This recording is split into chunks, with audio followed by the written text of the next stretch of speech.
चेहरा है कि अनवार दो आलम का सहीफा, आंखें हैं कि बहरैन तकद्दुस के नगी हैं, माथा है कि वहदत की तजल्ली का वरक है, आरिज है कि वल फज्र की आयत की अमी है, गैसू हैं कि वल लैल के बिखरे हुए साए, अबरू हैं कि कौसैन शबे कद्र खुले हैं, गर्दन है कि बरफर के ज़मी ओज सुरैया, लब सूरत याकूत शुआओं में दुले हैं, कद है कि नबुव्वत के खदो खाल का मयार, बाजू है कि तौहीद की अजमत के अलम है, सीना है कि रमज दिले हस्ती का खजीना, पलकें हैं कि अल्फाज रुखे लोह कलम है, पलकें हैं कि अल्फाज रुखे लोह कलम है, बातें हैं कि तूबा की चटकती हुई कलियां,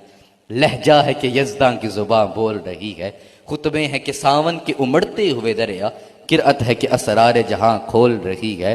ये दांत ये शीराजा शुभनम के तराशे हुए, याकूत की वादी में दमकते हुए हीरे, शर्मिंदा ए ताबे लबोदन दान पयंबर, हरफे बसना खानी खामा बसरीरे, ये मौज तबस्सुम है कि रंगों की धनक है, ये अक्स मतानत है कि ठहरा हुआ मौसम, ये शुक्र के सजदे है कि आयात की तंजील, ये आंख में आंसू है कि इल्हाम की रिमझिम, कहने को तो मलबूस बशर ओढ़ कर आया, कहने को तो मलबूस बशर ओढ़ कर आया, पर तेरे अहकाम फलक पर भी चले हैं, कहने को तो तेरे सर पे है दस्तार यतीमी, पर तू जमाने के यतीमों का सहारा।